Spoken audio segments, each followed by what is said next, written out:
여러분, 최근 김주애가 계속 언론에 노출되는 진짜 소름 돋는 이유를 아십니까?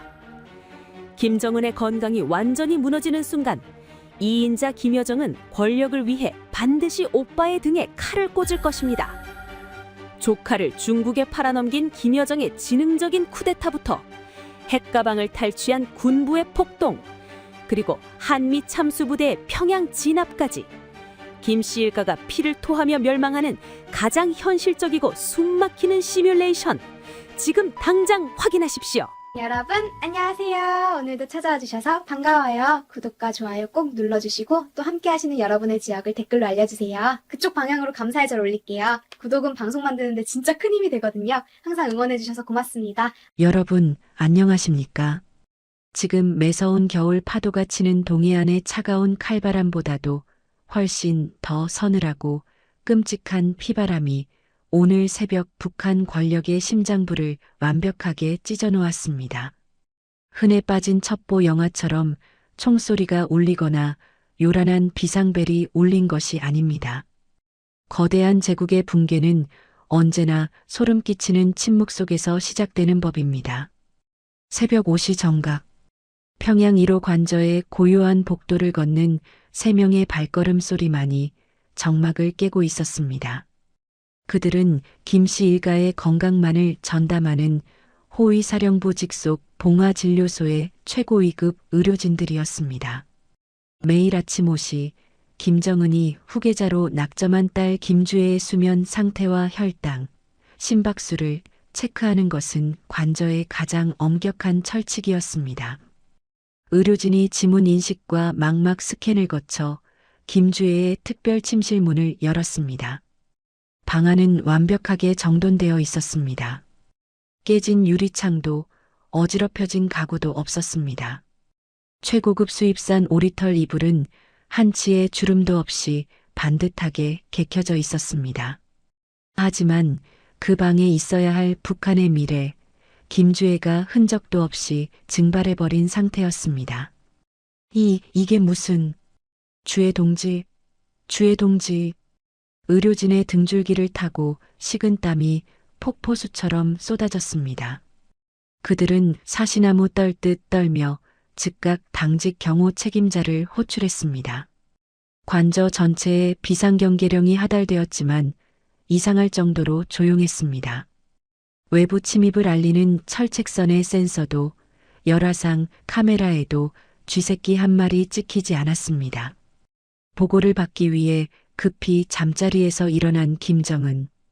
그는 흔해 빠진 폭군들처럼 소리를 지르거나 물건을 집어 던지지 않았습니다. 짙은 어둠이 깔린 집무실에 앉아 수입산 던일 담배에 불을 붙이는 그의 손끝이 미세하게 떨리고 있었습니다. 최고 권력자의 직감이 경고하고 있었기 때문입니다. 외부의 소행이 아니다. 이 관저의 숨통을 쥐고 있는 가장 완벽한 내부자의 짓이다. CCTV 기록 당장 확인해. 그리고 오늘 야간 경비를 섰던 책임자 놈 당장 내 앞으로 끌고 와. 김정은의 목소리는 용암처럼 끓어오르는 분노를 억누른 채 낮고 차갑게 깔려 있었습니다. 곧이어 얼굴이 하얗게 질린 호위사령부 통신국장이 바닥에 엎드린 채 기어 들어왔습니다. 원수님, 죽여주시라요. 관저 내부 CCTV 시스템이 어젯밤 11시부터 6시간째 똑같은 수면 화면만 반복해서 송출하고 있었습니다. 외부 해킹이 아닙니다. 최고 관리자 권한으로 시스템을 통제한 내부 승인 기록이 남아 있습니다. 김정은이 쥐고 있던 담배가 툭 하고 재떨이로 떨어졌습니다. 최고 관리자 권한. 1호 관저의 보안 시스템을 합법적으로 만질 수 있는 사람은 북한 전체를 통틀어 단 2명뿐입니다. 김정은 자신, 그리고 조직 지도부와 선전선동부를 장악한 그의 유일한 핏줄, 동생 김여정. 여정이는 지금 어디에 있나? 어서 여정이에게 연락해. 김정은의 눈동자가 흔들리기 시작했습니다. 이때 관저 경비 책임자가 사색이 된 얼굴로 충격적인 진실을 내뱉었습니다. 원수님, 어제 오후 3시 조직지도부의 긴급 하달 지시로 주의 동지 침실 구역의 야간 경비조가 전원 사상 검토 명목으로 교체되었습니다. 그 지시를 내린 분이 바로 여정 동지이십니다. 그리고 뭐, 바른대로 말하지 못해. 여정 동지께서는 오늘 새벽 2시 국경지대 북마이너스 중 친선 긴급 시찰이라는 공식 명목으로 순안공항에서 1호 특별기를 타고 이미 평양을 떠나셨습니다. 그런데 공항 출입국 관리소에서 방금 올라온 탑승자 명단에 주의 동지의 이름이 포함되어 있었습니다. 그 순간 집무실의 공기가 얼어붙었습니다. 이것은 어설픈 납치극이나 땅굴을 파고 도망치는 유치한 도주극이 아니었습니다. 북한의 모든 권력 기구를 통제하는 김여정이 자신의 합법적인 권한과 국가 시스템을 완벽하게 이용하여 조카를 비행기에 태워 평양 밖으로 합법적으로 빼돌린 것입니다. 경비병을 죽이거나 숨을 필요도 없었습니다. 그녀의 명령표 한 장이면 평양의 모든 문이 열렸으니까요. 가장 믿었던 핏줄이 국가 시스템을 통째로 무기로 삼아 자신의 심장을 정확히 찔렀다는 완벽하고도 차가운 현실. 여정이가 그 미친년이 기어코 내 시스템을 이용해서 내 딸을 국경 밖으로. 김정은은 자리에서 벌떡 일어났지만 극도의 스트레스와 배신감이 그의 지병인 심혈관을 잔인하게 억제었습니다. 갑자기 가슴을 부여잡은 그의 거구가 책상 위로 엎어졌습니다. 숨을 헐떡이며 바닥으로 쓰러지는 김정은의 시야로 책상 위에 가지런히 놓여있던 서류 한 장이 보였습니다. 어제 낮 김여정이 직접 결재를 올렸던 순안공항 특별기 26 허가서. 그 문서 끝에 적힌 김여정의 친필 사인이 마치 그를 비웃는 독사의 미소처럼 일그러져 보였습니다. 여러분, 이 소름 돋는 지능적인 반란을 보십시오. 피 한 방울 묻히지 않고 김정은이 만든 독재의 시스템을 역이용해 최고 권력자를 바보로 만들어버린 김여정의 무자비한 배신. 과연 북중 국경으로 날아간 김여정의 특별기 안에서는 무슨 일이 벌어지고 있을까요? 조카를 손에 쥔 독사는 중국 공산당을 등에 업고 어떤 끔찍한 쿠데타를 준비하고 있을 것인가. 심장을 쥐어뜯으며 쓰러진 김정은의 운명은 바로 이 무자비한 두뇌 싸움의 실체가 폭로됩니다. 새벽 3시 40분 칠흑 같은 어둠을 뚫고 평양순안 국제공항의 활주로를 박차고 오른 비행기가 있었습니다. 꼬리 날개에 붉은 인공기가 선명하게 박힌 북한 최고위급 전용 특별기 참매 1호였습니다. 이 비행기의 기수는 정확히 북서쪽 중국 랴오닝성 선양을 향해 시속 800km로 밤하늘을 찢으며 날아가고 있었습니다. 최고급 마호가니 목재와 이탈리아산 가죽 소파로 꾸며진 참매 1호의 VIP 객실 내부는 소름 끼치도록 고요했습니다. 비행기의 엔진 굉음조차 완벽하게 차단된 그 방음 공간에서 수면제를 맞고 쓰러졌던 북한의 후계자 10대 소녀 김주애가 무거운 눈꺼풀을 힘겹게 들어 올렸습니다. 머리가 깨질 듯한 두통 속에서 눈을 뜬 주애의 시야에 가장 먼저 들어온 것은 맞은편 소파에 다리를 꼬고 앉아 차가운 와인잔을 굴리고 있는 고모 김여정의 서늘한 실루엣이었습니다. 평소에 따뜻하고 굽신거리던 고모의 미소는 온데간데 없었습니다. 얼음장처럼 차갑고 무자비한 눈빛만이 조카를 내려다보고 있었습니다. 고모, 여기가 어디입니까? 아버지는요? 저를 왜 이런 곳으로 데려오신 겁니까? 주애의 목소리는 공포에 질려 미세하게 떨리고 있었습니다. 상황을 파악하지 못한 어린 후계자는 본능적으로 뒷걸음질을 치려 했지만 그녀의 곁에는 이미 처음 보는 낯선 호위군관 2명이 자동소총을 든 채 조각상처럼 버티고 서 있었습니다. 여정은 와인잔을 탁자에 신경질적으로 내려놓으며 천천히 입을 열었습니다. 주애야, 넌 너무 일찍 깨어났어. 평양의 그 온실 같은 방구석에서 얌전히 잠들어 있었으면 내 아비가 어떻게 무너지는지 안 봐도 됐을 텐데 말이다. 그게 무슨 소리입니까?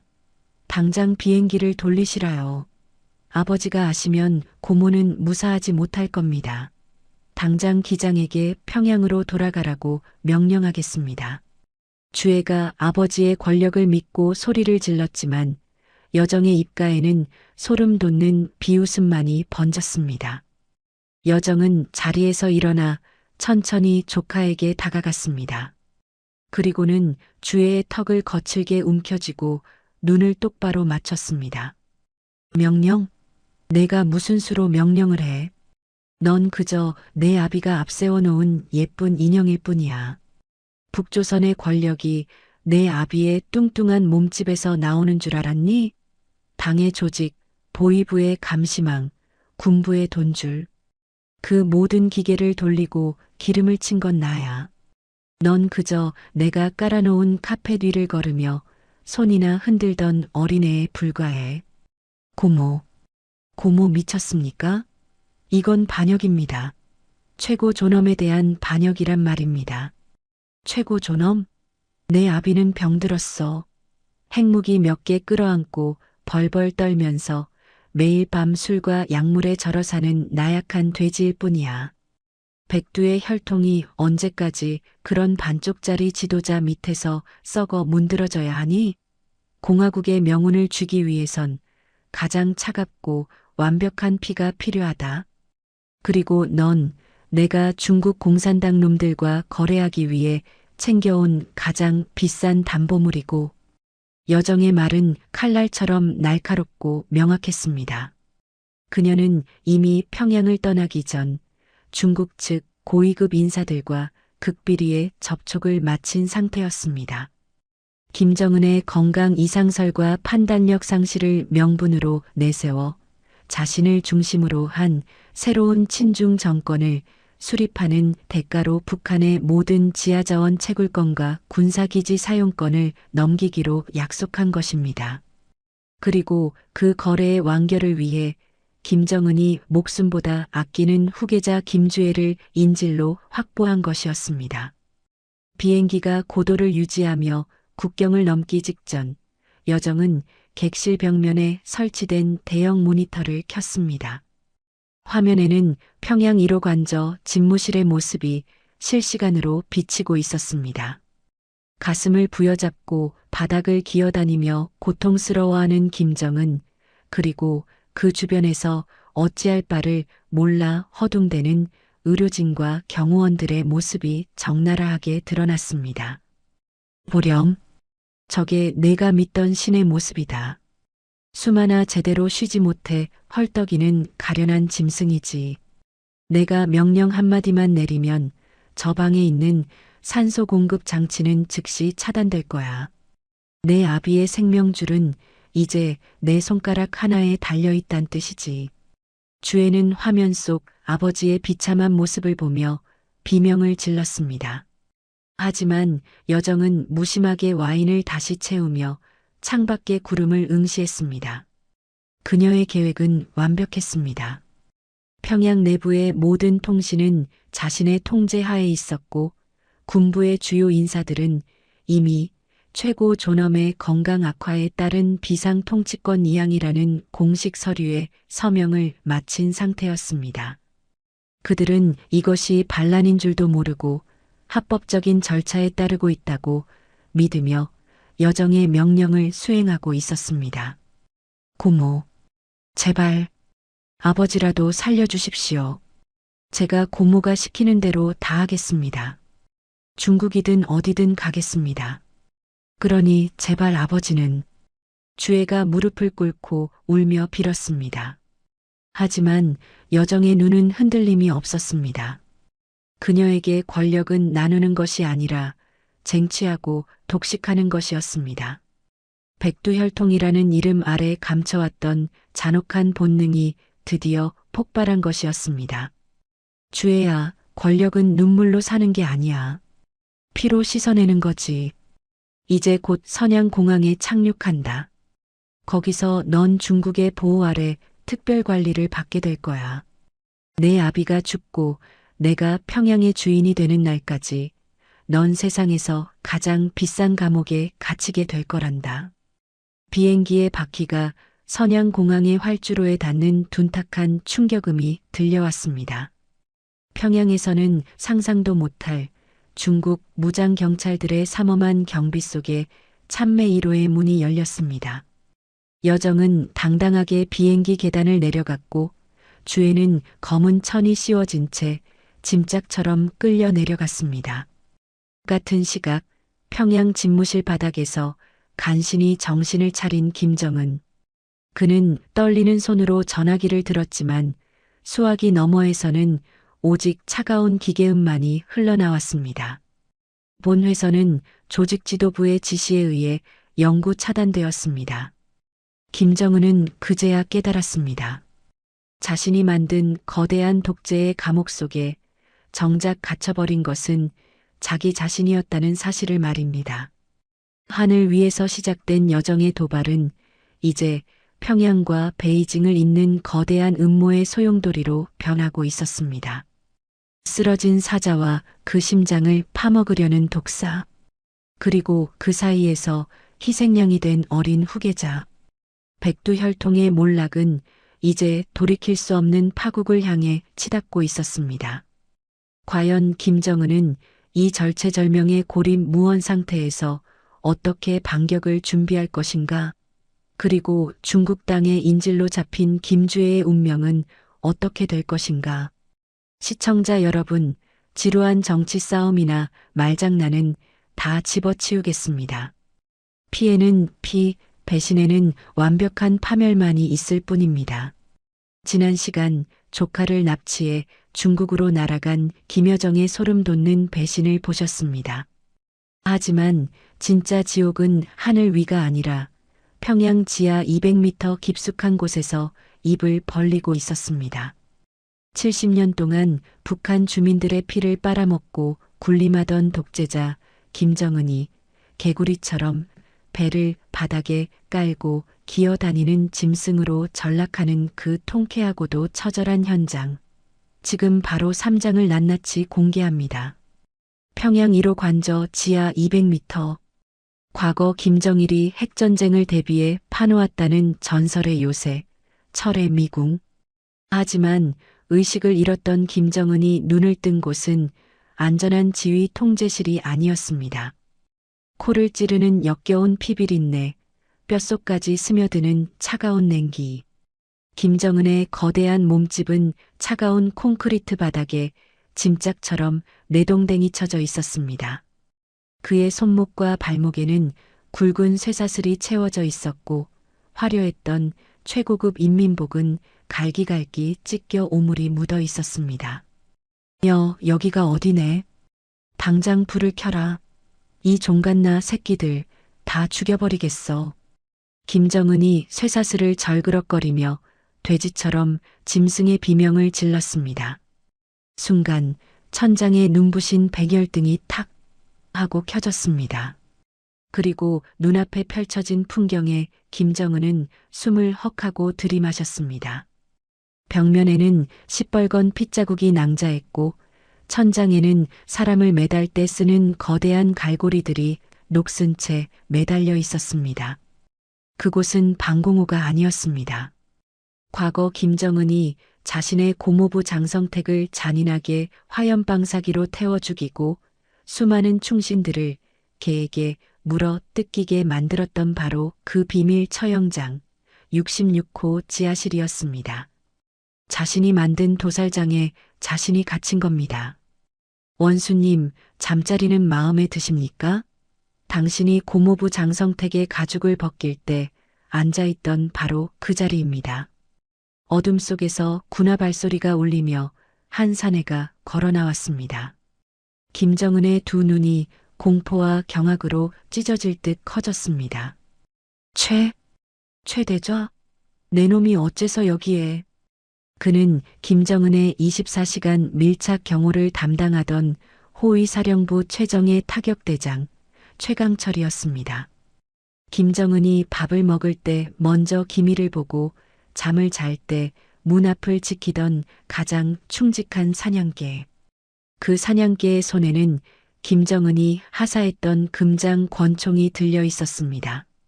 내 놈도 여정이 그 미친년에게 매수된 것이냐? 내 당장 내 놈 일가 친척을 삼족을 멸할. 닥치십시오. 최강철의 군합발이 김정은의 안면을 무자비하게 걷어찼습니다. 최고 존엄의 입에서 붉은 피와 이빨 조각이 섞여 튀어나왔습니다. 70년 북한 역사상 감히 태양이라 불리는 백두혈통의 얼굴을 구타한 것은 단 건국 이래 처음 있는 끔찍한 하극상이었습니다. 김정은은 고통에 몸부림치며 바닥을 뒹굴었습니다. 여정 동지, 그 뱀 같은 여자가 나한테 돈이라도 준 줄 아십니까? 착각하지 마십시오. 당신이 작년 겨울 기쁨조 파티를 하느라 평양시내 전력을 끊었을 때 차가운 병원에서 산소호흡기가 꺼져 죽은 내 딸 자식의 복수입니다. 당신들이 신성한 백두혈통이라며 살이 쪄갈 때 우리 인민군은 굶주림에 언 땅을 파먹었습니다. 최강철의 눈에서는 피눈물이 흐르고 있었습니다. 이것은 단순한 권력 다툼이 아니었습니다. 골물대로 골마터진 북한 체제 내부의 분노, 그 민심의 폭발이 호위사령부의 총구를 돌리게 만든 것입니다. 최강철은 김정은의 머리채를 거칠게 틀어쥐고 벽에 설치된 모니터 앞으로 끌고 갔습니다. 잘 보십시오. 당신이 얼마나 무능하고 멍청한 독재자인지, 당신의 그 잘난 핏줄이 이 나라를 어떻게 팔아넘기고 있는지 두 눈으로 똑똑히 보란 말입니다. 모니터가 켜지고 화면에는 중국 베이징의 화려한 국빈관 내부가 나타났습니다. 그곳에는 화려한 붉은 치파오를 입은 김여정이 중국 공산당 군사위원회 고위 간부들과 축배를 들고 있었습니다. 탁자 위에는 북한의 운명을 송두리째 넘기는 끔찍한 매국 문서가 놓여 있었습니다. 위대한 공화국의 새로운 태양이 되신 것을 축하합니다.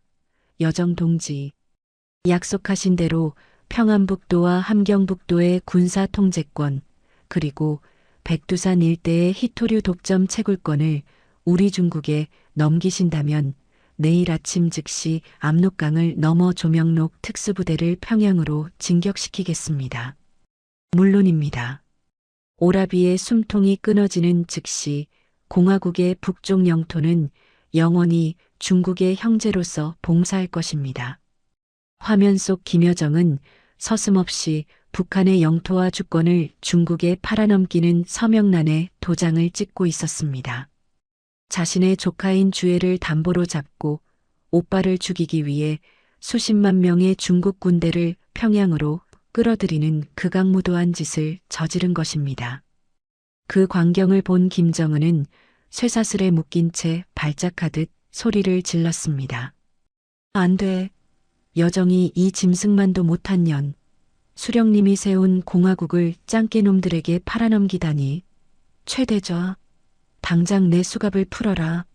내가 나가서 저 미친년을 찢어 죽이고, 당신은 여기서 한 발자국도 나갈 수 없습니다.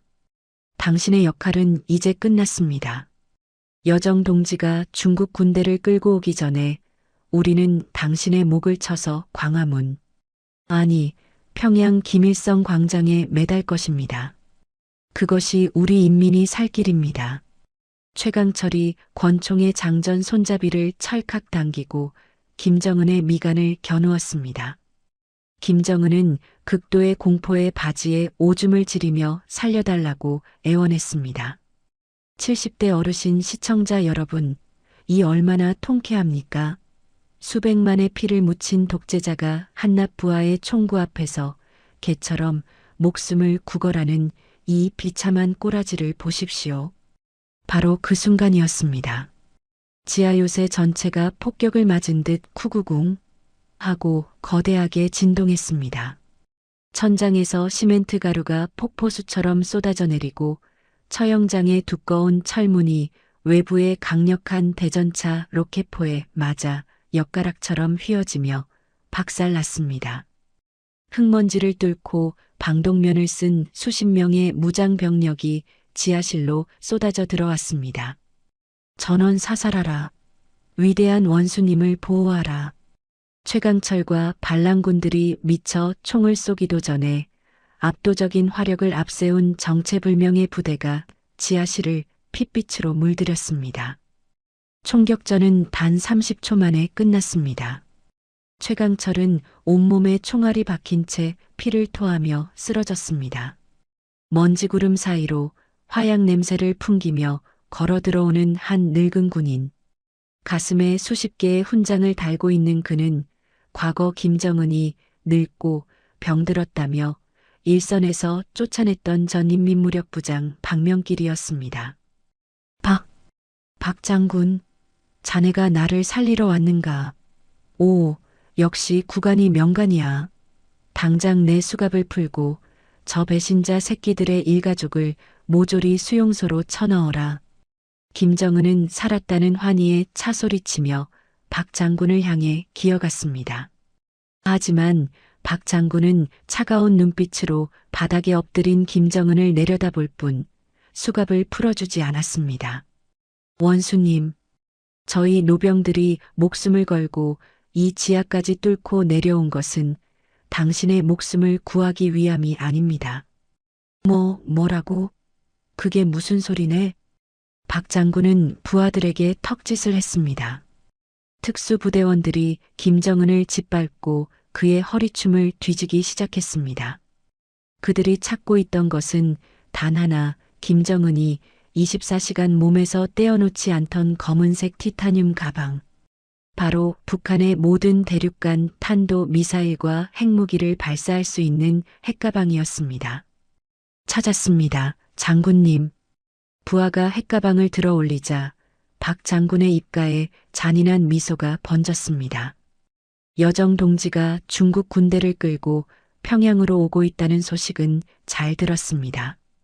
하지만 북조선의 진짜 주인은 중국도 여정 동지도 아닙니다. 바로 이 핵무기를 손에 쥔 우리 군부입니다. 원수님, 당신은 너무 나약해졌습니다. 공화국은 이제 우리가 접수하겠습니다. 박 장군, 이 배신자 새끼들, 내 핵가방을 내놔라. 그거 없이는 난 아무것도 아니야. 김정은이 피눈물을 흘리며 짐승처럼 울부짖었지만 박 장군은 핵가방을 챙겨 들고 뒤도 돌아보지 않은 채 산산조각 난 철문 밖으로 걸어 나갔습니다. 지하실에 시한폭탄을 설치해라. 여정이가 도착하기 전에 이 쥐새끼의 무덤을 완벽하게 밀봉해버려. 무자비한 명령이 떨어지고 결사대원들은 지하실 구석구석에 고성능 시사폭약을 설치하기 시작했습니다. 그리고 붉은색 타이머가 10분을 가리키며 째깍거리기 시작했습니다. 안 돼. 날 버리지 마라. 살려줘. 살려달란 말이다. 철문이 무거운 굉음을 내며 굳게 닫혔고 김정은은 수갑이 채워진 채 시한폭탄이 작동하는 지하 200m 밀폐된 도살장에 완벽하게 홀로 버려졌습니다. 권력도 가족도 군대도 모두 그를 배신했습니다. 시청자 여러분, 폭약이 터지기까지 남은 시간은 단 10분. 하늘에서는 김여정이 중국 용병을 이끌고 평양으로 진격하고 있고 땅 위에서는 군부가 핵무기를 탈취해 쿠데타를 일으켰습니다. 그리고 땅속 깊은 곳에서는 뚱뚱한 독재자가 쥐새끼처럼 발버둥 치며 죽음을 기다리고 있습니다. 과연 이 아비규환의 평양 내전, 그 최후의 승자는 누가 될 것인가? 10분 뒤 김정은은 뼈와 살이 분리되어 지옥으로 떨어질 것인가? 이 숨막히는 북한 붕괴의 피바람은 더욱 잔혹하게 이어집니다. 시한폭탄의 타이머가 0을 가리키던 그 찰나. 지옥의 문턱에서 악마는 그렇게 쉽게 죽지 않았습니다. 지하 200m의 밀폐된 벙커, 굳게 닫혀있던 육중한 철문이 거대한 폭음과 함께 뜯겨나갔습니다. 시뻘건 화염과 흙먼지를 뚫고 몸을 던진 이들은 평양 외곽에서 미친 듯이 달려온 김정은의 마지막 숨겨진 그림자 974호위 결사대원들이었습니다. 원수님, 엎드리십시오. 결사대장이 자신의 몸을 날려 김정은을 덮치는 순간 지하실을 가득 채운 시사폭약이 굉음을 내며 터졌습니다. 지하 요새의 콘크리트가 무너져 내리고 불기둥이 모든 것을 집어삼켰습니다. 수십 명의 결사대원들이 방패막이가 되어 숯덩이로 타들어가는 그 지옥불 속에서 김정은은 부하들의 시체 밑에 깔려 간신히 목숨을 건졌습니다. 머리부터 발끝까지 부하들의 검붉은 피와 잿더미를 뒤집어 쓴 채 잔해 속에서 기어나온 김정은. 그의 두 눈은 이미 인간의 것이 아니었습니다. 초점을 잃은 채 기괴하게 번쩍이는 눈동자. 극한의 공포와 배신감이 그의 마지막 남은 이성의 뇌관을 완전히 날려버린 것입니다. 그는 이제 정치인이 아니었습니다. 피에 굶주린 한 마리의 미친 도살자였습니다. 다 죽여라. 내 눈앞에 숨쉬는 모든 새끼들을 다 고기능주로 만들어버리란 말이다. 여정이 그 미친년과 눈을 마주친 놈, 밥을 같이 먹은 놈, 심지어 그년의 그림자를 밟은 놈들까지 모조리 잡아들여 삼족을 멸하고 씨를 말려버려라. 평양을 불태워. 독재자의 광기 어린 포효가 무너진 지하 요새를 넘어 평양의 새벽 하늘을 갈기갈기 찢어발겼습니다. 그 즉시 김정은에게 마지막 충성을 맹세한 수도방 이사령부의 최신형 전차와 장갑차 수백 대가 궤도 마찰음을 내며 평양 시내 한복판으로 쏟아져 들어왔습니다. 평양의 아침은 그야말로 아비규환의 지옥이었습니다. 무한 궤도가 아스팔트를 지니기며 내는 쇳소리, 굳게 닫힌 최고급 아파트 현관문을 대전차 로켓포로 박살내는 굉음이 도시 전체를 뒤흔들었습니다. 김여정의 라인으로 분류되었던 노동당과 군부의 핵심 간부 100여 명이 잠옷바람으로 혹은 아내와 어린 자식들이 보는 앞에서 개 끌리듯 머리채를 잡혀 끌려 나왔습니다. 이보라오. 나는 아니야. 나는 어제 원수님께 피로 쓴 충성 맹세문을 바친 사람이야. 오해란 말이다. 살려주시라요. 닥치라 이 반동 새끼야. 여정 동지파의 개새끼들. 오늘이 니놈들 제삿날이다. 잡이란 단어는 평양에서 삭제되었습니다. 장갑차 뒤에 매달린 쇠사슬에 줄줄이 묶인 채 평양 시내 한복판을 생살이 찢기며 끌려가는 고위 간부들의 끔찍한 비명소리가 거리를 덮었습니다. 평양 시민들은 창문을 걸어 잠그고 이불을 뒤집어 쓴 채 사시나무 떨듯 공포에 질려 숨죽였습니다. 하지만 김정은의 미친 피바람은 이제 겨우 서막에 불과했습니다. 오전 10시 15만 명을 수용할 수 있는 세계 최대 규모의 능라도 5일 경기장. 평양 시민 10만 명이 총검에 위협받으며 강제로 관람석에 끌려와 무릎을 꿇었습니다.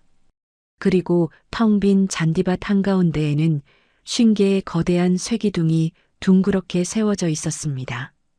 그 쇠기둥에 묶인 사람들은 바로 몇 시간 전까지 북한 권력을 쥐락펴락하던 최고위급 장성들과 그들의 어린 자식들, 심지어 격가지라 불리는 김씨 일가의 먼 친척들까지 뒤섞여 있었습니다. 김정은은 김여정의 스파이를 색출한다는 명목 아래 평소 자신의 권력에 조금이라도 불만을 품었던 다른 파벌의 원로들까지 모조리 엮어서 처형대에 세운 것입니다. VIP 통제실에 툭 트인 통유리 너머로 피 묻은 인민복을 그대로 입은 김정은이 짐승처럼 헐떡이며 마이크를 쥐었습니다. 그의 기괴한 쇳소리가 15만 개의 거대한 스피커를 통해 평양 전체로 쩌렁쩌렁 울려 퍼졌습니다. 인민들이여 똑똑히 보라. 감히 태양을 가리려 한 역적놈들의 말로가 어떤 것인지. 내 피부치라도 반동의 씨앗을 품었다면 모조리 불태워버릴 것이다. 발사. 김정은의 손이 떨어지자마자 처형장 일열에 도열해 있던 사신 고사총, 무려 비행기를 쏘아 추락시키는 대공 무기들이 불을 뿜었습니다. 고막을 찢는 파열음과 함께 쇠기둥에 묶여있던 사람들의 몸이 형체도 없이 검붉은 핏물과 살점으로 변해 공중으로 흩뿌려졌습니다. 야! 살려주세요. 눈을 가려라. 아이들 눈을 가려. 관람석에 강제로 앉아있던 10만 명의 시민들이 허공에서 떨어지는 핏방울을 뒤집어쓰며 비명을 지르고 기절했습니다. 하지만 김정은의 폭주는 여기서 멈추지 않았습니다. 다음은 화염방사기다. 뼈가루조차 남기지 말고 모조리 태워버려라. 고사총에 맞아 반토막이 난 시신들 위로 은색 방호복을 입은 처형조가 거대한 화염방사기를 들이댔습니다. 수천도의 시뻘건 불기둥이 시체들을 집어삼켰고 아직 숨이 붙어있던 몇몇 간부들이 불길 속에서 고통에 몸부림치며 지옥의 비명을 내질렀습니다. 사람 타는 역겨운 누린내가 능라도 경기장을 넘어 평양 시내 전체를 질식시켰습니다. 그 처참한 지옥불 속에서 얼굴에 끔찍한 화상을 입고 묶여있던 백발의 늙은 원로 장군 하나가 마지막 남은 힘을 쥐어짜 내어 피를 토하며 하늘을 향해 울부짖었습니다. 김정은, 이 미친 돼지 새끼야. 내 놈의 그 미치광이 짓거리가 결국 공화국의 숨통을 끊어놓는구나. 백두의 핏줄은 오늘부로 저주받아 멸망할 것이다.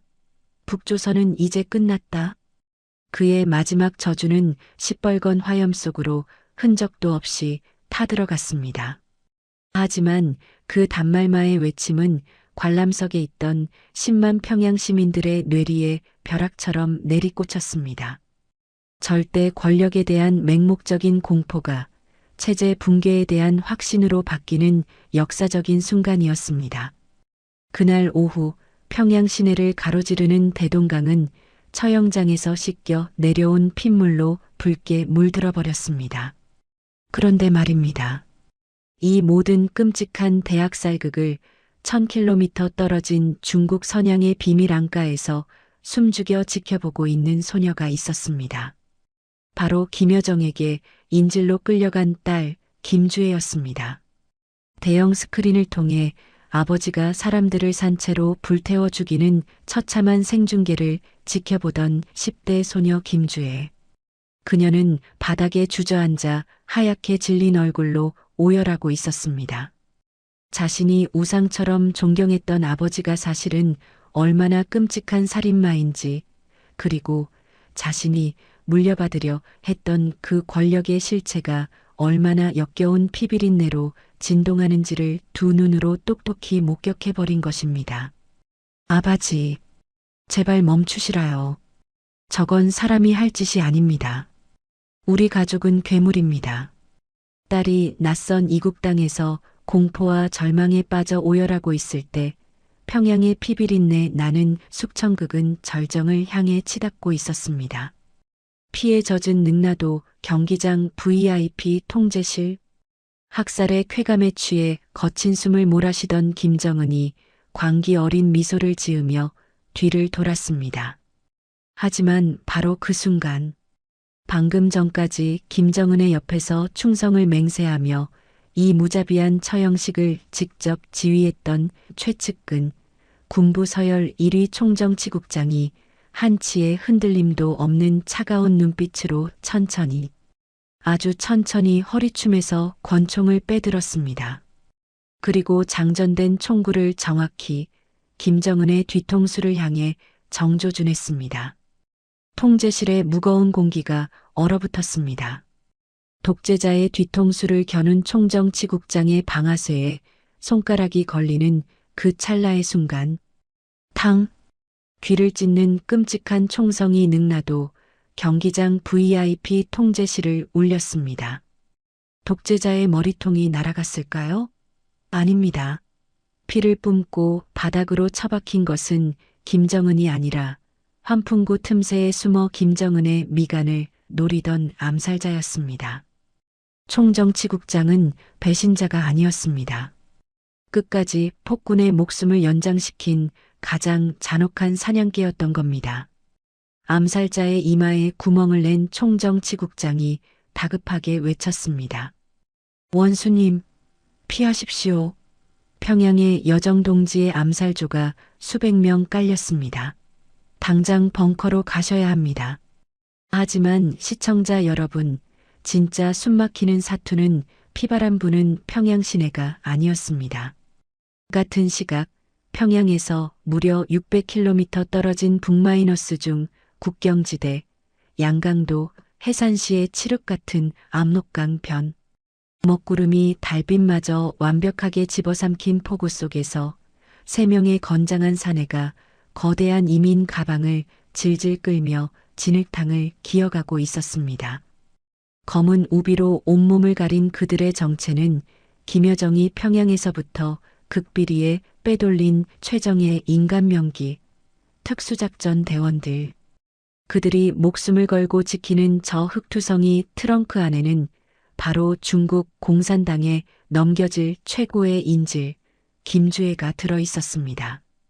국경 경비대의 시퍼런 서치라이트가 압록강의 붉은 수면을 훑고 지나가던 바로 그 순간, 정지하라. 쏘기 전에 손 들고 엎드리라.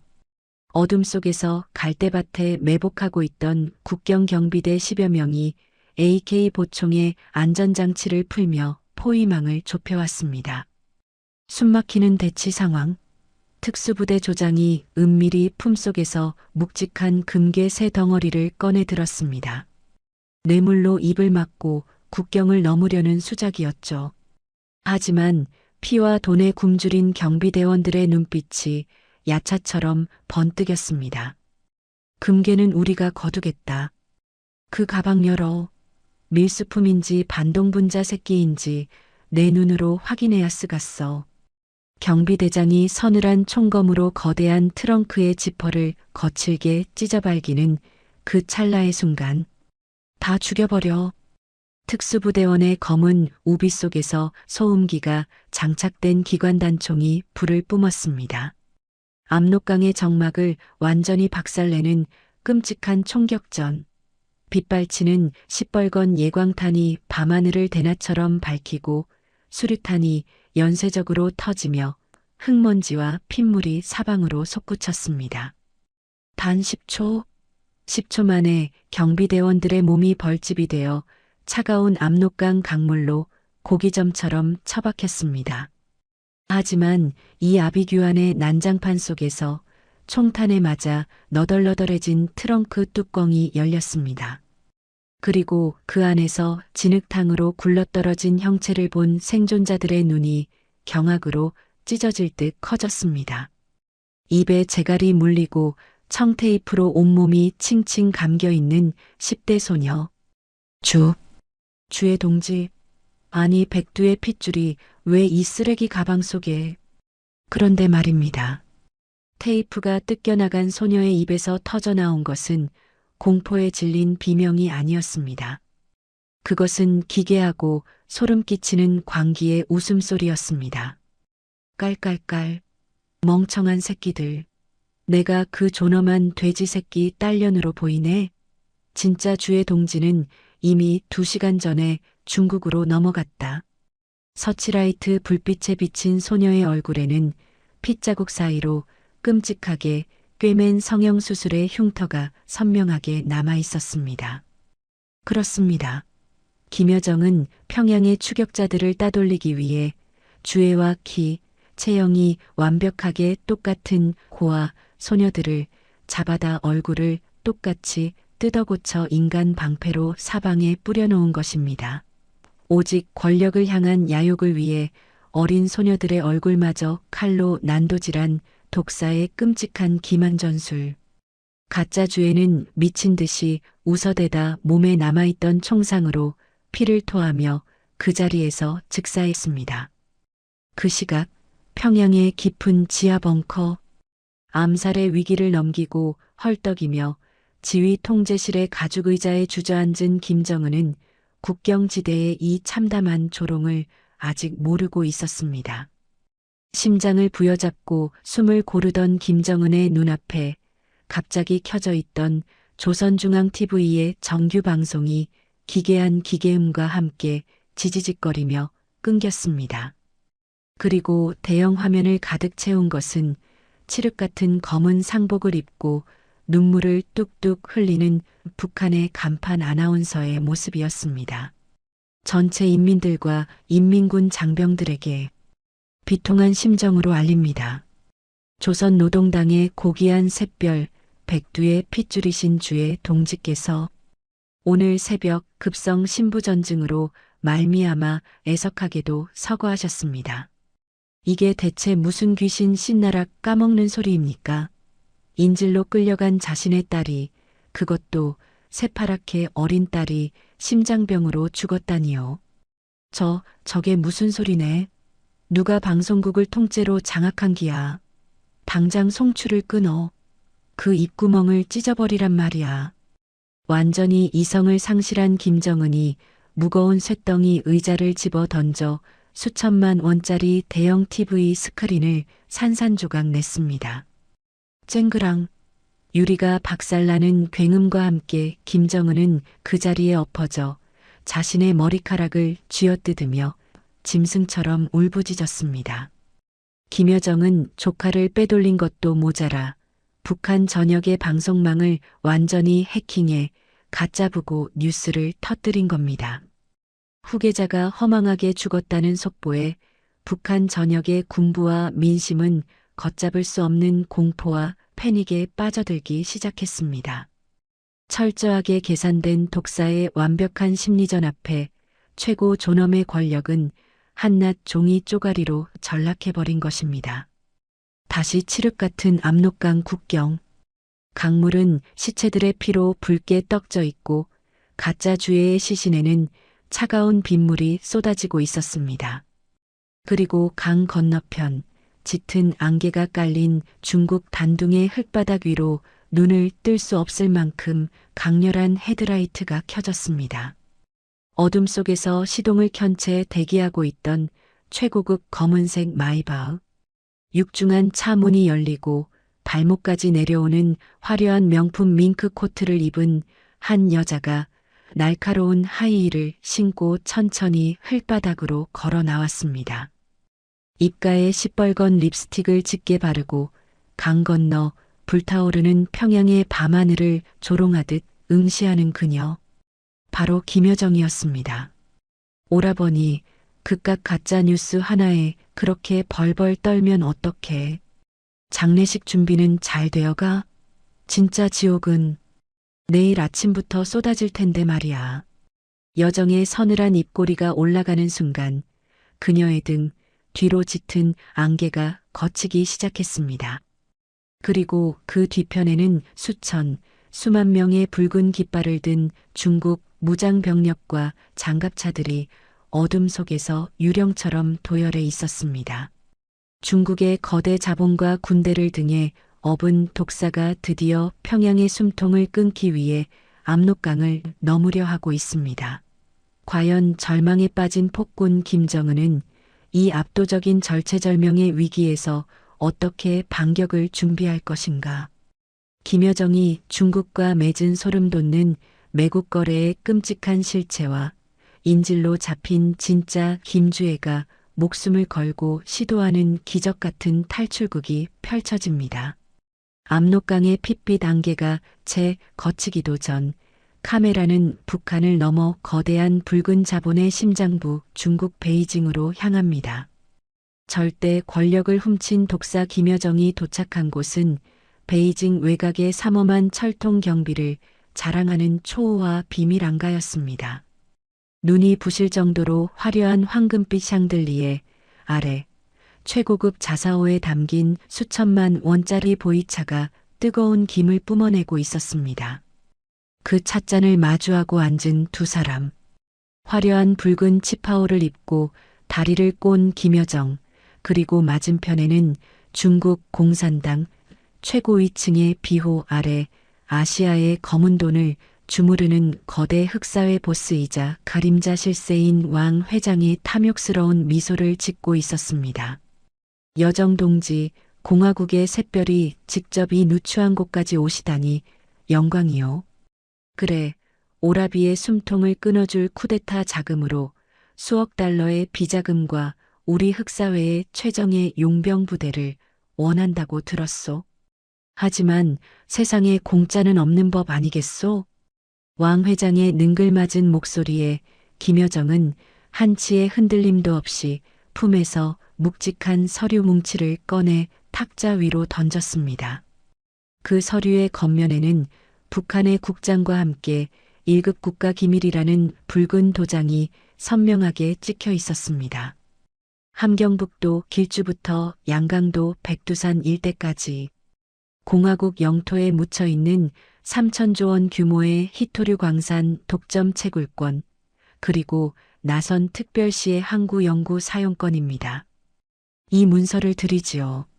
내일 아침 당장 평양으로 진격할 무장병력 5만 명과 평양의 군단장들을 매수할 달러 뭉치를 준비하십시오. 나라의 영토와 미래의 밥줄을 통째로 중국의 검은 자본에 팔아넘기는 극악무도한 매국 행위. 오직 오빠를 옥좌에서 끌어내리고 자신이 여왕이 되겠다는 그 끔찍한 권력욕 앞에서 북한이라는 국가는 이미 김여정의 개인 장기 말에 불과했습니다. 왕 회장은 서류를 확인하며 만족스러운 듯 껄껄 웃었습니다. 좋소. 거래 성립이요. 그런데 그 뚱뚱한 오라비가 순순히 자리를 내놓을지 걱정이군. 우리가 확보한 인질, 그 어린 조카딸은 쓸만한 카드가 되겠소? 여정의 입가에 잔인하고 서늘한 독사의 미소가 번졌습니다. 내 오라비는 지금쯤 가짜 뉴스에 속아 딸이 죽은 줄 알고 평양에서 피눈물을 흘리며 미쳐 날뛰고 있을 겁니다. 이성을 잃은 짐승은 제 풀에 지쳐 쓰러지기 마련이죠. 주의 그녀는 오라비의 숨통을 끊을 마지막 단두대로 쓸 테니 쥐도 새도 모르게 지하에 잘 가둬두십시오. 그 시각 화려한 앙가의 지하 30m 아래 위치한 차갑고 축축한 독방. 평양 1호 관저에서 공주처럼 자라던 진짜 김주애가 짐승처럼 철창 안에 갇혀 벌벌 떨고 있었습니다. 양손은 거친 밧줄에 묶여 있었고 화려했던 옷은 찢겨 흙투성이가 된 지 오래였습니다. 철창 밖에서는 덩치 큰 중국 흑사회 용병이 자동소총을 메고 꾸벅꾸벅 졸고 있었습니다. 주애의 두 눈은 절망과 공포로 가득했지만 동시에 살고자 하는 짐승 같은 본능이 번뜩이고 있었습니다. 그녀는 바닥에 떨어진 날카로운 유리 조각을 몰래 주워 손목을 묶은 밧줄을 미친 듯이 갉아내기 시작했습니다. 손목에서 붉은 피가 줄줄 흘러내렸지만 멈추지 않았습니다. 툭! 마침내 밧줄이 끊어졌습니다. 주애는 소리 없이 철창 앞으로 기어갔습니다. 그리고 졸고 있는 용병의 허리춤에서 반쯤 삐져나온 최신형 스마트폰을 향해 피투성이가 된 손을 조심스럽게 뻗었습니다. 숨이 멎을 듯한 찰나의 순간 용병이 뒤척이는 틈을 타 주애는 기적적으로 스마트폰을 빼내는데 성공했습니다. 그녀는 어둠 속에서 떨리는 손으로 문자를 입력하기 시작했습니다. 평양 호위사령부에 숨겨진 단 하나의 비밀번호. 아버지가 미쳐버렸을 때 최후의 보루로 연락하라며 그녀의 머릿속에만 새겨주었던 그 번호였습니다. 고모가 반란을 일으켰습니다. 저는 중국 안가에 인질로 잡혀 있습니다. 아버지는 미쳤습니다. 평양을 구해주세요. 전송 버튼을 누른 순간 철창 밖에 용병이 잠에서 깨어나며 번쩍이는 스마트폰 불빛을 발견했습니다. 이 시발 갔나 새끼가 뭐하는 짓이야. 용병이 곤봉을 휘두르며 철창을 박살낼 기세로 달려들었지만 이미 메시지는 평양을 향해 날아간 뒤였습니다. 다시 평양. 1호 관저 지하 벙커. 자신의 딸이 죽은 줄로만 아는 김정은은 중국 정부에 특사를 보내 범죄자 김여정의 압송을 요구했습니다. 하지만 중국은 완벽하게 김정은을 무시하며 국경의 연락망을 끊어버렸습니다. 동생에게 배신당하고 강대국 중국에게마저 철저하게 버림받은 최고 존엄. 그의 마지막 남은 뇌관이 기어코 터져버리고 말았습니다. 짱깨 새끼들이 감히 나를 능멸해? 이 조선민주주의 인민공화국의 태양을 무시해. 좋아, 다 같이 죽자. 당장 중국과 연결된 압록강, 두만강의 모든 세관과 무역로를 전면 차단해라. 밀수를 하는 놈, 중국 돈을 숨긴 놈은 그 자리에서 기관총으로 쏴 죽여버려. 국경을 콘크리트로 막아버리란 말이다. 이것은 그야말로 자폭 스위치였습니다. 외부의 지원 없이는 단 하루도 버틸 수 없는 북한 경제의 목줄을 스스로 끊어버린 엄청난 자살 행위. 국경 전면 봉쇄령이 떨어지자 평양의 경제는 단 하루 만에 완벽하게 붕괴했습니다. 평양 시내 최대 규모의 통일거리 장마당.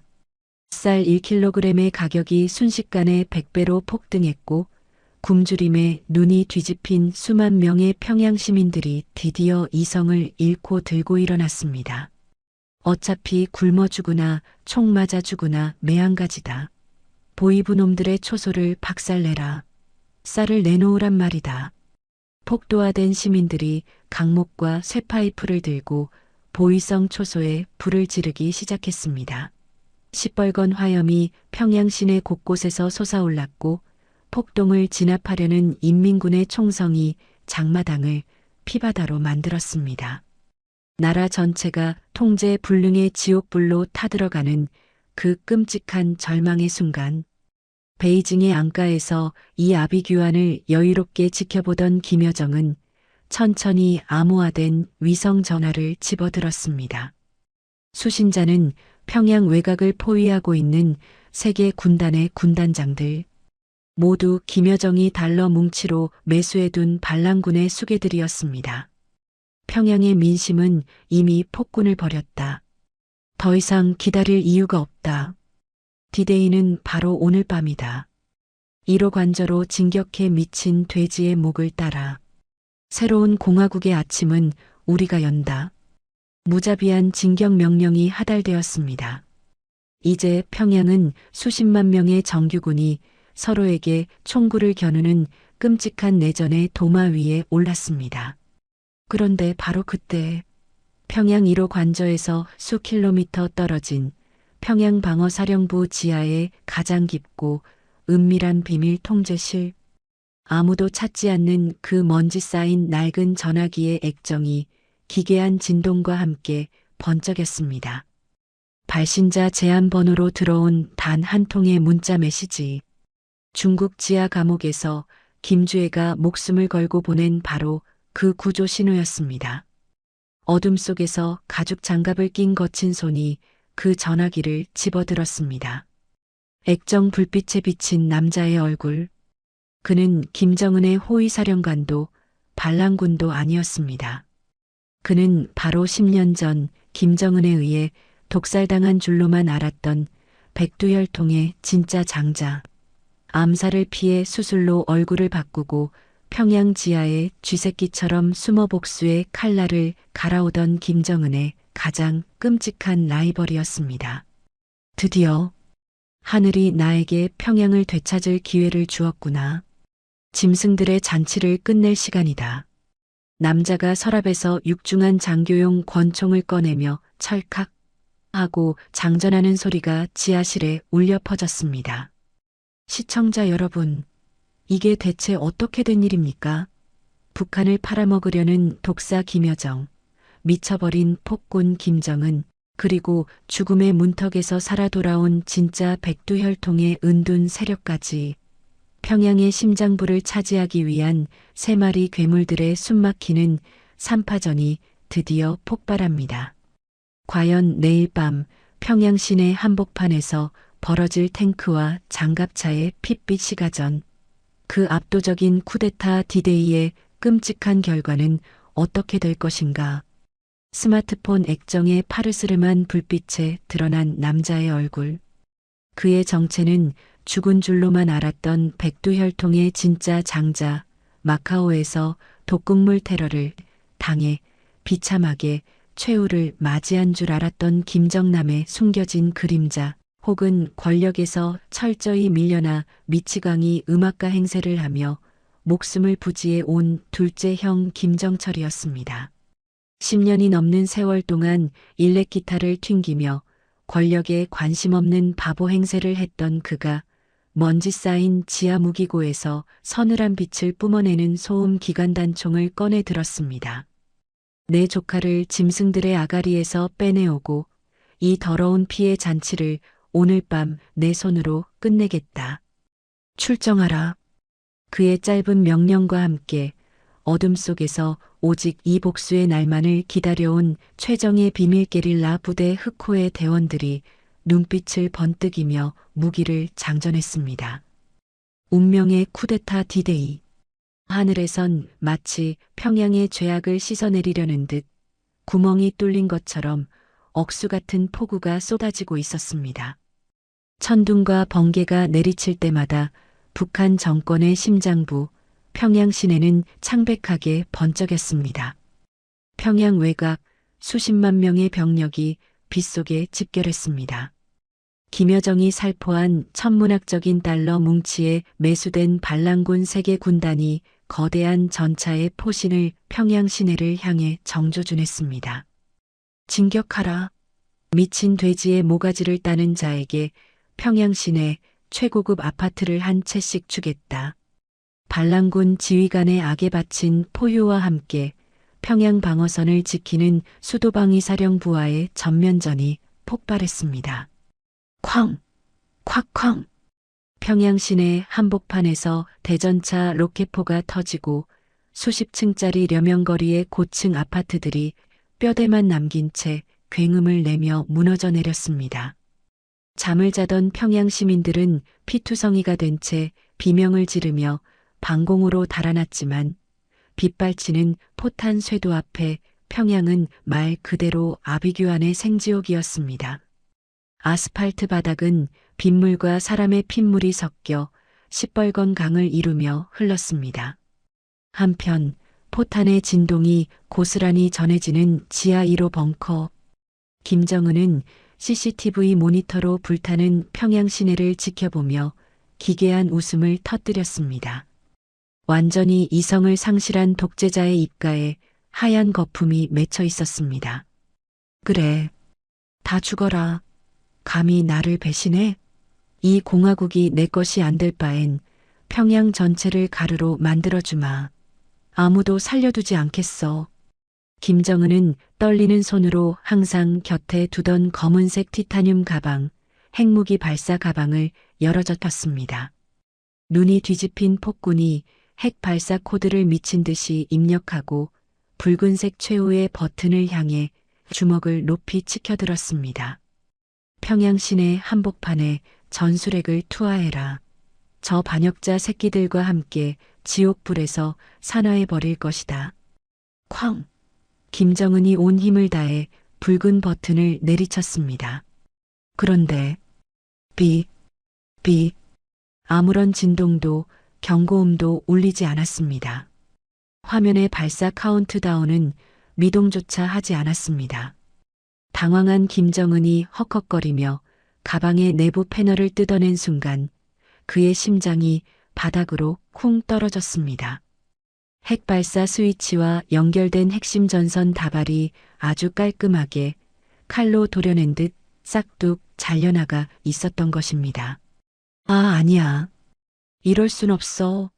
내 핵가방을 누가.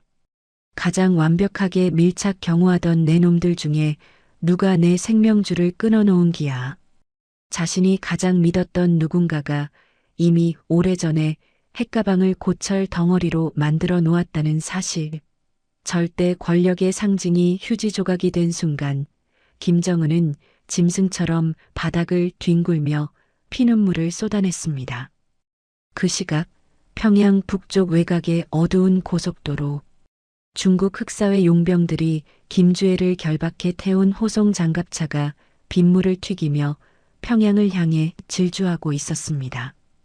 바로 그때 칠흑 같은 갈대밭 사이에서 시뻘건 섬광이 번쩍이더니 대전차 로켓이 날아와 선두 장갑차의 궤도를 정확히 박살냈습니다. 콱쾅! 화염이 치솟으며 호송 차량이 도로 위를 나뒹굴었습니다. 불길을 뚫고 흑색 전투복을 입은 김정철의 게릴라 결사대가 유령처럼 쏟아져 내렸습니다. 소음기가 달린 총구에서 불꽃이 튀고 흑사회 용병들의 머리통이 수박처럼 터져나갔습니다. 단 3분 만에 상황 종료. 문짝이 날아간 차량 뒷좌석. 피와 진흙을 뒤집어쓰고 웅크려 벌벌 떨고 있는 주의 앞에 총을 든 남자가 다가와 무릎을 꿇었습니다. 주애야. 많이 무서웠지. 늦어서 미안하구나. 당신은 작은 아바지? 작은 아바지가 맞습니까? 그래. 이제 이 지옥 같은 곳에서 널 꺼내주마. 짐승들의 목통을 끊을 시간이다. 게릴라 부대가 김주애를 극적으로 구출해 어둠 속으로 사라질 때 평양 시내의 전투는 상상도 못할 대반전의 소용돌이에 휘말려 들고 있었습니다. 속고 속이는 배신의 릴레이. 여정의 선봉에 서서 평양 중심부로 진격하던 제1군단장이 돌연 전차의 포신을 180도 뒤로 획 돌려버린 것입니다. 여정동지, 미안하지만 우리 군부는 피를 흘릴 지언정 짱깨 새끼들에게 나라의 영토를 팔아먹을 순 없소. 전부대 반란군의 뒤통수를 갈겨라. 엄청난 포성과 함께 1군단이 같은 편인 반란군 김여정파의 측면을 무자비하게 박살내기 시작했습니다. 하지만 하늘은 김정은의 편도 아니었습니다. 1호 관절을 결사 방어해야 할 호위사령부의 최정예 기갑부대가 갑자기 포신을 낮추더니 굳게 닫혀있던 1호 관저의 강철 정문을 탱크로 깔아뭉개며 길을 열어준 것입니다. 중국 자본의 냄새를 맡은 호위병들이 마지막 순간 김정은을 배신하고 문을 열어젖혔습니다. 콱극극, 쾅!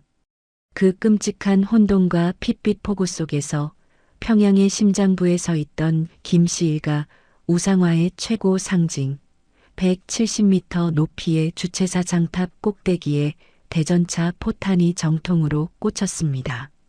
거대한 폭발음과 함께 하늘을 찌를 듯 솟아있던 붉은 횃불 조형물이 마치 목이 부러지듯 처참하게 꺾이며 대동강의 탕류 속으로 곤두박질 쳤습니다. 방공호에서 숨죽여 이 광경을 지켜보던 평양 시민들은 일제히 무릎을 꿇고 짐승처럼 통곡했습니다. 70년을 이어온 사이비 종교, 영원할 것 같던 신의 우상이 완전히 무너져 내리는 웅장하고도 소름 끼치는 순간이었습니다. 폭우와 화약 연기가 뒤섞인 1호 관저에 처참하게 파괴된 정문함. 수많은 시체들을 지니기며 검은색 벤츠 장갑차 한 대가 미끄러지듯 멈춰 섰습니다. 문이 덜컥 열리고 차가운 빗줄기를 맞으며 군화 발소리가 정막을 깹니다. 머리부터 발끝까지 검은색 군복을 입고 팔뚝에 피처럼 붉은 완장을 찬 여자. 김여정. 그녀가 소총으로 무장한 수백 명의 친위대를 이끌고 시체가 즐비한 1호 관저의 대리석 복도를 뚜벅 걸어 들어갑니다. 권력의 정점에 서기 위한 독사의 마지막 발걸음. 목적지는 단 하나, 폭군이 숨어있는 최후의 집무실이었습니다. 쾅! 육중한 집무실 문이 발길질에 의해 박살나듯 열렸습니다. 피눈물을 흘리며 옥좌의 짐승처럼 웅크린 김정은. 그리고 장전된 권총을 빼들고 천천히 걸어 들어오는 김여정. 70년 백두혈통의 저주가 낳은 남매의 시선이 핏빛으로 물든 공중에서 매섭게 격돌합니다. 굳게 닫혀있던 1호 관저 집무실의 무거운 마호간이 문이 산산조각 나며 뜯겨나갔습니다. 매캐한 화약 연기와 피비린내를 뚫고 걸어 들어온 것은 검은 군복에 붉은 완장을 찬 김여정. 그리고 그녀의 등 뒤로는 소총의 안전장치를 푼 수백 명의 반란군 친위대가 도열해 있었습니다. 권력의 가장 깊고 은밀한 성소. 하지만 그곳은 이미 쓰레기장으로 변해 있었습니다. 벽에 걸려있던 김일성과 김정일의 대형 초상화는 처참하게 찢겨 바닥에 나뒹굴고 있었고 핏발 선눈으로 옥좌에 웅크린 거대한 짐승 김정은만이 거친 숨을 몰아쉬고 있었습니다. 여정은 피식 웃으며 여유롭게 얇은 수입산 담배를 입에 물었습니다. 라이터 불꽃이 번쩍이고 회색 연기가 독재자의 일그러진 얼굴을 향해 길게 뿜어졌습니다. 수령놀이는 이제 끝났어, 오라버니. 김정은이 핏물이 고인 눈을 번뜩이며 짐승처럼 포효했습니다. 이 짐승만도 못한 년, 수령님이 세운 공화국을 짱깨들에게 팔아먹고도 내년이 무사할 줄 아느냐. 내 당장 내 놈의 가죽을 벗겨서. 입 닥쳐. 여정의 서늘하고 날카로운 일갈에 김정은의 거대한 어깨가 움찔했습니다. 여정은 비웃음을 흘리며 품에서 태블릿 PC를 꺼내 대리석 바닥으로 툭 던졌습니다. 액정에 재생되는 화면. 그것은 방금 전 게릴라 부대에게 구출된 줄 알았던 김주애가 압록강 변에 버려진 창고 안에서 다시 보위성 특수 암살조에게 완벽하게 포위되어 머리에 총구가 겨눠진 끔찍한 실시간 영상이었습니다. 게릴라 부대의 움직임조차 독사 김여정이 파놓은 이중 덫에 불과했던 것입니다. 작은 아바지가 구하러 올 줄 알았어? 멍청하긴. 평양 바닥의 모든 쥐새끼들 동선은 내 손바닥 아니야. 자, 이제 오라버니가 선택해. 이 자리에서 내 발밑에 엎드려 당비서 자리를 넘기고 스스로 목숨을 끊을래? 아니면 내 눈앞에서 저 어린 년의 머리통이 수박처럼 터지는 걸 감상할래? 그 순간이었습니다. 영원할 것 같던 절대 권력자의 마지막 자존심이 와르르 무너져 내린 것은 김정은의 육중한 몸집이 옥좌에서 굴러떨어지듯 바닥으로 엎어졌습니다. 그리고 70년 북한 역사상 가장 충격적이고 비참한 장면이 펼쳐졌습니다. 백두혈통의 태양이라 불리던 독재자가 자신의 여동생 구둣발 앞에 넙죽 엎드려 개처럼 두 손을 싹싹 빌기 시작한 것입니다. 여정아, 내가 잘못했다. 다 내 잘못이야. 제발 주애만은, 내 딸 주애만은 살려다오. 내가 스위스 은행에 숨겨둔 비자금 계좌, 권력, 내 모든 걸 다 넘겨주마. 제발 목숨만은, 우리 가족 목숨만은 제발 살려주시라요. 눈물과 콧물, 피가 범벅이 된 채 바닥을 기며 오열하는 폭군. 수백만 인민을 굶겨 죽이고 고사총으로 충신들을 찢어 죽이던 악마의 최후는 이토록 찌질하고 비참했습니다. 평생을 남의 피로 호의호식하던 자가 자신의 죽음 앞에서는 한낱 벌레처럼 목숨을 구걸하는 이 완벽한 몰락. 여정은 자신의 구두를 붙잡고 오열하는 김정은의 얼굴에 경멸을 가득 담아 침을 뱉었습니다.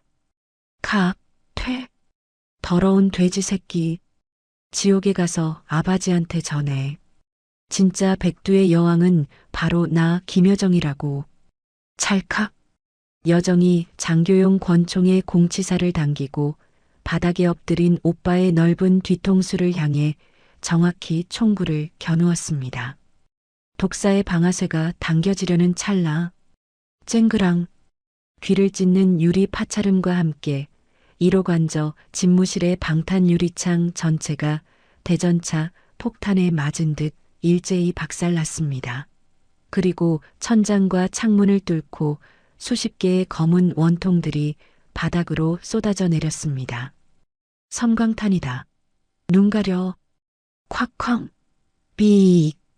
태양보다 수만 배 밝은 백색 섬광과 고막을 찢어버리는 굉음이 집무실을 하얗게 지워버렸습니다. 비명을 지르며 나뒹구는 김여정과 반란군들, 그리고 산산조각난 창문을 통해 칠흑 같은 헬기 레페를 타고 유령처럼 쏟아져 들어오는 무장 그림자들이 있었습니다. 그들의 어깨에 선명하게 박힌 태극 마크와 성조기. 그렇습니다.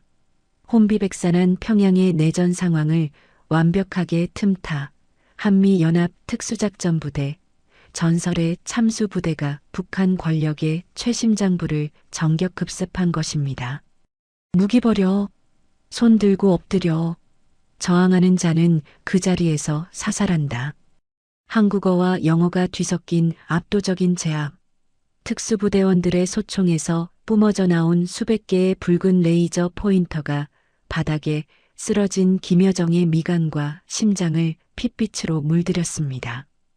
압록강에서 김주애를 구출했던 게릴라 부대의 정체 역시 오랜 시간 북한 지하에 침투해 있던 대한민국 국정원 블랙 요원들의 공작 조직이었던 것입니다.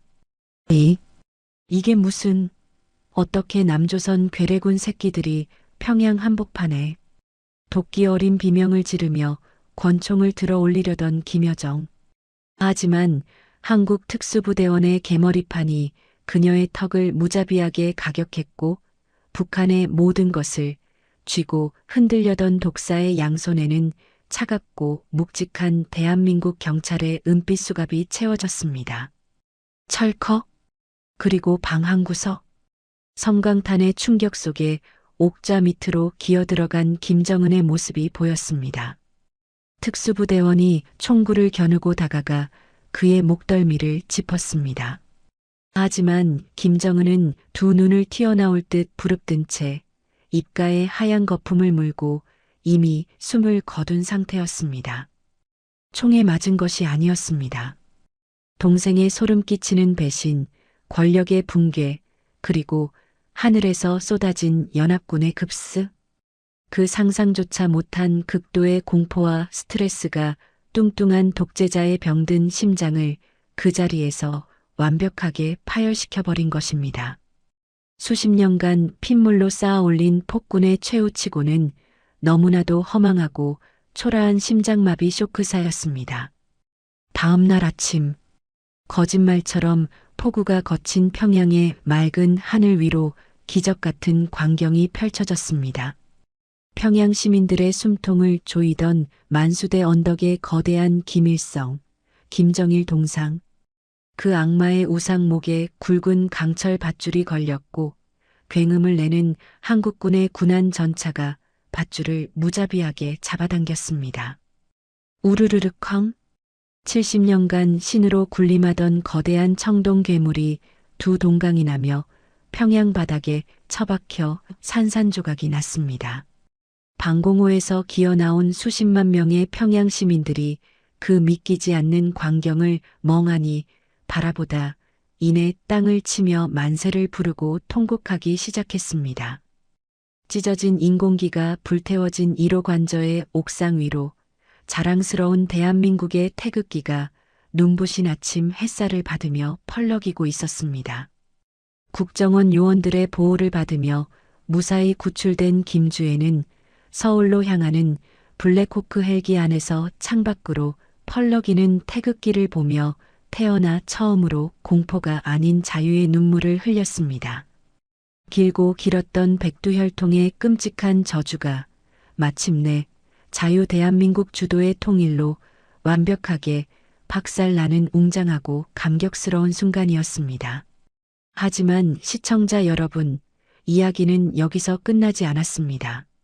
며칠 뒤 대한민국 서울 국가정보원 지하 최고 보안 등급의 취조실 창백하고 차가운 조명 아래 푸른색 죄수복을 입고 손발이 쇠사슬에 결박된 김여정이 고개를 푹 숙이고 앉아 있었습니다.